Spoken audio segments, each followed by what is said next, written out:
Ne şey veriyor, imkanı veriyor. Tamamında, tamamında şeyler, ofislerimiz var. Bu meteorolojik hizmetleri 25 adresi var. Karşısı Diyarbakır Meydan, Havalimanı müdürlüğümüz. Oradan onun testleri yapılıyor şu an. Yani bunları biz depoluyoruz, arşivlerine yapıyoruz. Biz bunlara da hizmet veriyoruz. Şimdi biraz anlatsana da havalimanlarının şirketleri her türlü çalışmalarında tam istiyorlar. Tam. Şimdi telefon açtırıyor. Kim o ya? Görünüyor, bazıları görünmüyor. Birçok noktadan bağlantı yapılıyor. Türkiye'de 3254 sayılı kanun gereği meteoroloji çalışmaları ve meteoroloji hizmetleri yürütmekle yetkili tek kuruluş Meteoroloji Genel Müdürlüğü. Kuruma hem tarıma, meteorolojinin önemli bir Tarım Bakanı yani Kuzey batıdaki profil yavaş yavaş yaklaşıyor. Denizlerde, havada yine Ege ve Akdeniz'de yağış var. Rüzgarda Karadeniz'de, Marmara'da 3-5.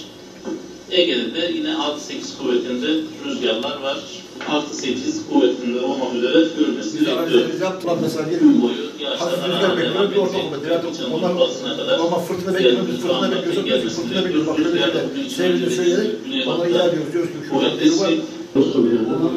Aynı zamanda bu yeni son zamanlarda da biz bir uyarı sistemi, Avrupa'daki uyarı sistemi aynısını biz de aynı şekilde uyguluyoruz. Diğer bunları bildireceğiz başlayacağız. Tabii onun dışında radyomuz var, meteoroloji radyosu. Oradan bildireceğiz. Onun dışında efendim, web TV'miz var.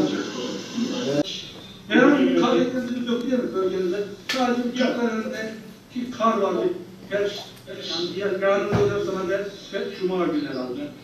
Hemfikiriz. Kuvvetli rüzgar konusunda da hemfikiriz. Sadece yayınladığımız uyarılar bugün kuvvetli yağış uyarısı bugün öğlene kadar Tahmin üretiyoruz. Denizcilerimize, balıkçılarımıza veriyoruz. Ve balıkçılarımız, denizcilerimiz bunlardan faydalanıyorlar. Gerçekten çok kullanışlı bir şey. Evet, evet. Hemen hemen dediğiniz gibi. Bütün verilerimiz var orada. Uydudan, radar görüntülerinden tutun da işte tahmin modellerine. Tahmin bizimkiler üretmiş yani. Tabii yerli üretim. Yerli şeydi. Yazılımdır. Diğerleri de yerli yazılım. Yani biz yerli ve milli yazılımlar tabii ki ehemmiyet veriyoruz. Özellikle onları kullanmaya çalışıyoruz. Toplam 6 il. Diyarbakır merkezi 6 ilimiz var.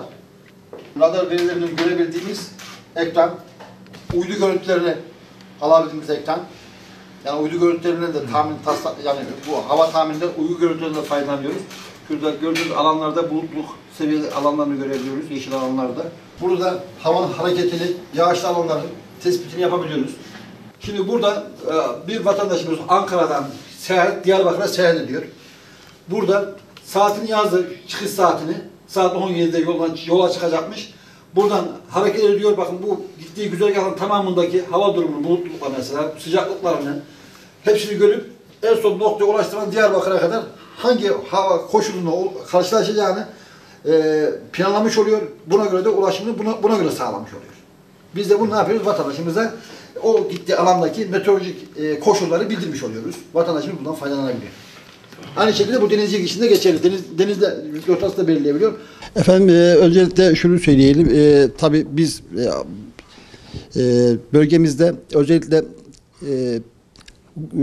yağış sistemlerinin gelişinde, gidişinde, kuvvetli meteorolojik hadiselerin meydana gelmesinde bunun takiplerini özellikle yapıp gerekli kamuya bildirmeyle ilgili vazife yürütüyoruz. Onun dışında özellikle ulaştırma sektörü, burada işte hava ulaşımı ile ilgili havalimanlarında kurulu bulunan ofislerimiz vasıtasıyla sağlıklı bir şekilde can ve mal kaybını engelleyecek şekilde seyir seferlerinin hava seyir seferinin gerçekleşmesi için hava alanlarımızda meteoroloji ofislerimiz var. Buralarda uçuculuk açısından çok ehemmiyet ya da havacılık sektörü açısından çok ehemmiyet arz eden rüzgar bilgisi, işte basınç bilgisi, yağış bilgisi ve benzeri meteorolojik parametrelerin hem tahminlerini yapıp buradaki uçuş güvenliğini sağlayarak güvenli bir uçuş gerçekleşmesini sağlıyoruz. Onun dışında işte çiftçilerimize özellikle tarımsal üretimde meteorolojik parametreler çok ehemmiyet arz ediyor. Bunların işte ölçümlenmesi, bunların tahmini ve çiftçilerimize bildirilmesiyle ilgili çalışmalar yürütüyoruz.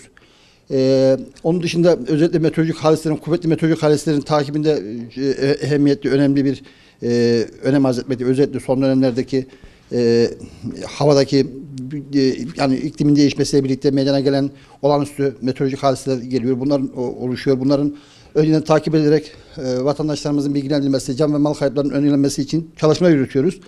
Ve bunları elde ettiğimiz bilgileri tüm iletişim kanallarıyla vatandaşlarımıza duyurarak onların önlem almasını sağlamaya çalışıyoruz efendim. Yani bu az önce bahsettiğim tabii bu ana temel hizmetlerimiz dışında hemen hemen atmosfere bağımlı olarak yaşayan insanoğluna bütün tabii ki sektörlerin atmosfere bağımlı olarak yaşıyor insanlar. Bütün sektörlerde dolayısıyla biz hizmet vermiş oluyoruz. Bunda işte inşaatından tutun da turizm sektörüne, adalet sektörüne, ulaştırmasına, tarımına, aklınıza alabilecek bütün sektörlere hemen hemen hizmet veriyoruz. Bu adaletle ilgili olan şey şöyledir. Herhangi bir adli bir vaka olduğu zaman işte burada meteorolojik parametrelerin etkilenmişse bunlara biz meteorolojik bilgi talebine daha doğrusu Adalet Bakanlığımız tarafından bize geliyor. Biz de bu belirli taleplerini karşılıyoruz. Orada işte hangi mesela örneğin bir sis hadisesi meydana gelmiş. Orada işte bir ölümlü kaza meydana gelmiş. İşte bunun olup olmadığını bize soruyorlar. Biz o tarihlerde, o saatlerde, o noktada o meteorolojik hadisinin olup olmadığını adli makamlarına bildiriyoruz. Bunun gibi. Onun dışında yani bu adli konularda bunlar. İşte ulaştırma sektörüyle ilgili dediğim gibi az önce bizim hem karayolları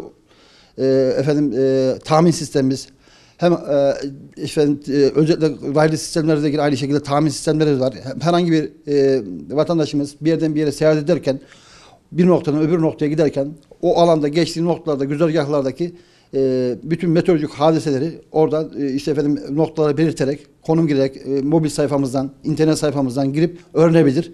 Bununla ilgili de yolculuğunu planlayabilir. Bunun dışında denizcilik sektöründe verdiğimiz hizmetleri çok fazla. Balıkçılık ve denizcilik sektörüne Hazar Denizi'nden Atlas Okyanusu'na kadar bir alanda bütün meteorolojik meydana gelecek hadiseleri, meteorolojik koşulları biz hem denizcilik sektöründeki çalışanlarımız, daha doğrusu vatandaşlarımıza bildiriyoruz. Seyir sefer esnasında meydana gelebilecek yüksek dalga boylarını, fırtına, olağanüstü kuvvetli yağışların denizcilerimize ulaştırmasını sağlıyoruz. Balıkçılar tabii ki ona göre denize açılıp açılmama balık avında, av mevsiminde meteorolojik koşullara bağlı olarak denize açılıp avcılık yapabiliyorlar. Onun dışında koşulları bilmezlerse tabii ki büyük bir sıkıntı yaşayabilirler. O anlamda biz onlara destek veriyoruz bu şekilde. Bunun dışındaki birçok sektörde hizmet veriyoruz.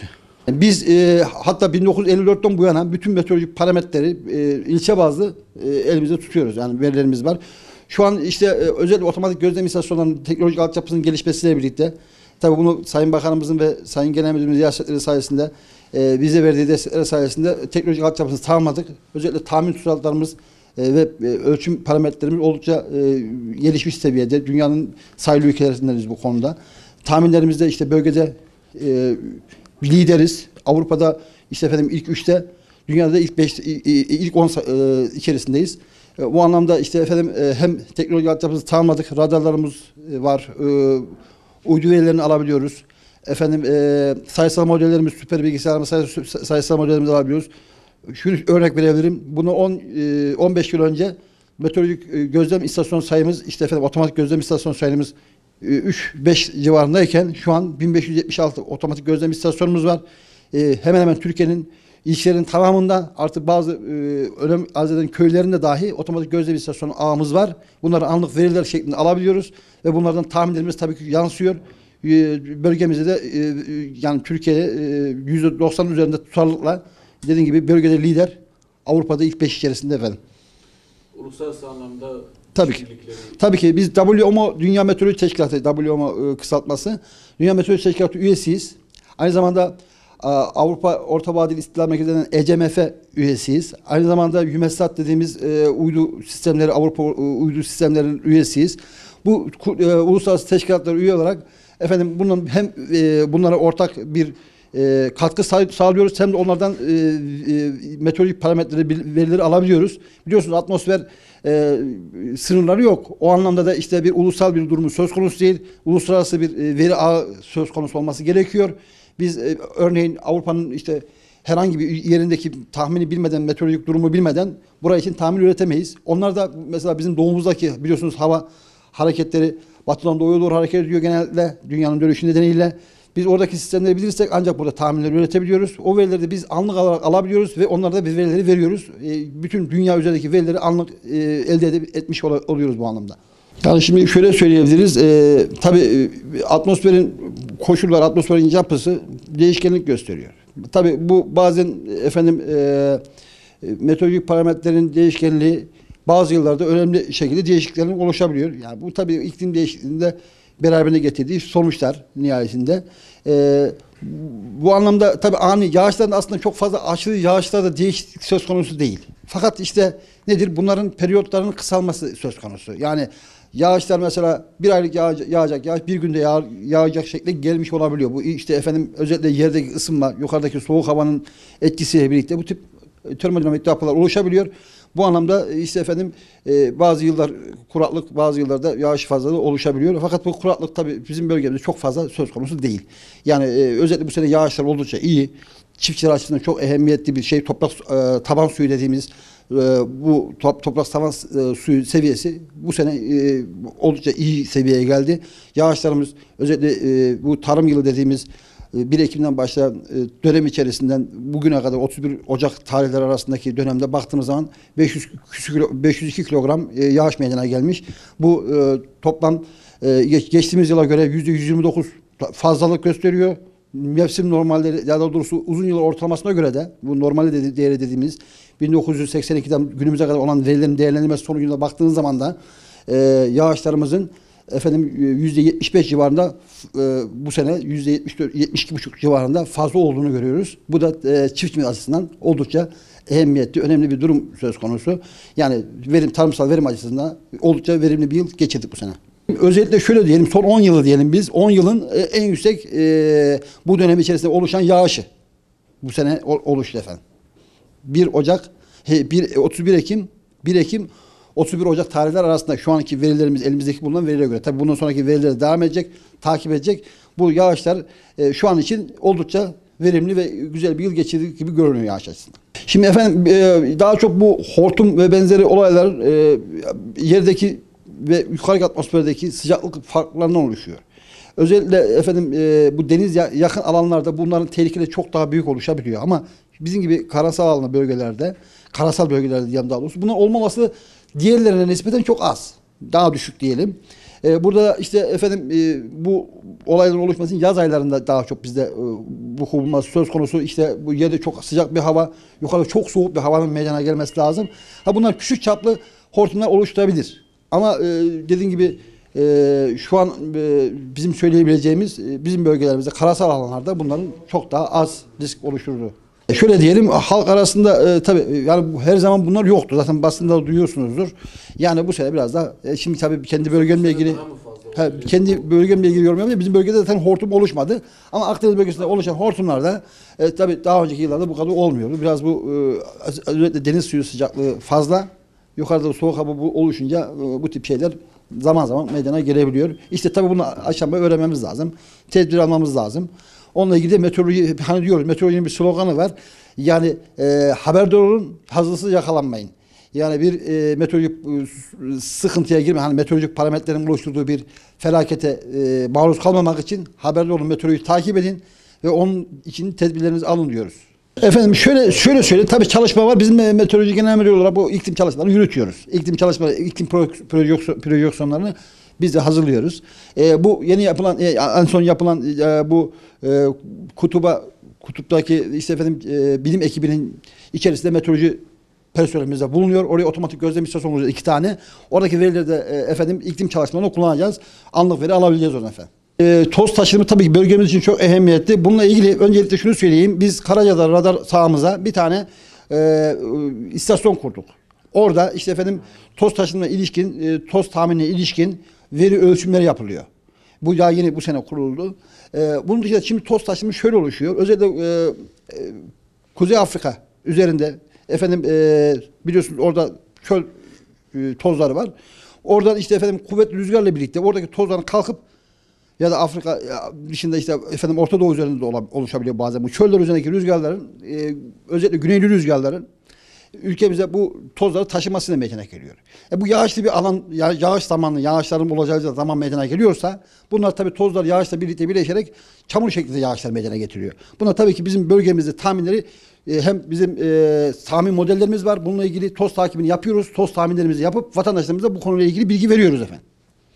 Şu an onu aslında açabiliriz isterseniz. Toz taşının şeyi var ya, o şey var ya, toz taşını açalım. O tahminimiz de var, tahmin ürünümüz de var. Aynı zamanda dediğim gibi ölçümle yapıyoruz. O ölçümlerimizi vatandaşımıza paylaşıyoruz. Hem bilim örgütleriyle hem üniversitelerle bunları paylaşıp efendim bununla ilgili çalışmalarda yürütüyoruz. Yani tarımsal açıdan baktığınız zaman toz taşınımının çok büyük bir zararı yok. Özellikle ulaşım açısından çok önemli zararı var. Bir de bu asit yağmuru şeklinde hani böyle daha doğrusu içinde bulunacağı zararlı maddeler belki yağışla beraber yağabilir. O zaman tabii ki bununla ilgili işte çamur yağıyorsa zaten vatandaşlarımız işte kapalı alanlarda bulunsunlar. Efendim yani bundan çok fazla da tedbir alabileceği bir durumumuz söz konusu olmuyor. Yani çünkü rüzgar atmosferle beraber geliyor. Bunun taşınması söz konusu oluyor.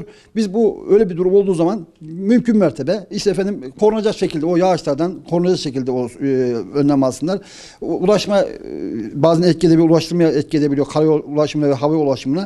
O zaman zaten biz uyarılarımızı yapıyoruz. Planlamalarını, karayollar veya da ulaşım planlarını ona göre düzenleyecekler. Yani tedbirler bu. Hastalık mikrop yani o konuyla ilgili tabii bizim konu alanımız değil. Yani bu uzmanı biz değiliz. Fakat şöyle bir şey. Tabii o taşınımla birlikte mutlaka yani mikroorganizmalar da tabii ki rüzgarla birlikte zaten normalde taşınıyor. Orada da oluşabilir yani. Onun tam dediğim gibi benim uzmanlık alanım değil. Bizim uzmanlık alanımız değil. Evet, şu toz taşını da şöyle gösterelim. Burada toz tahminimiz var. Bak, yüzeysel toz tahminimiz.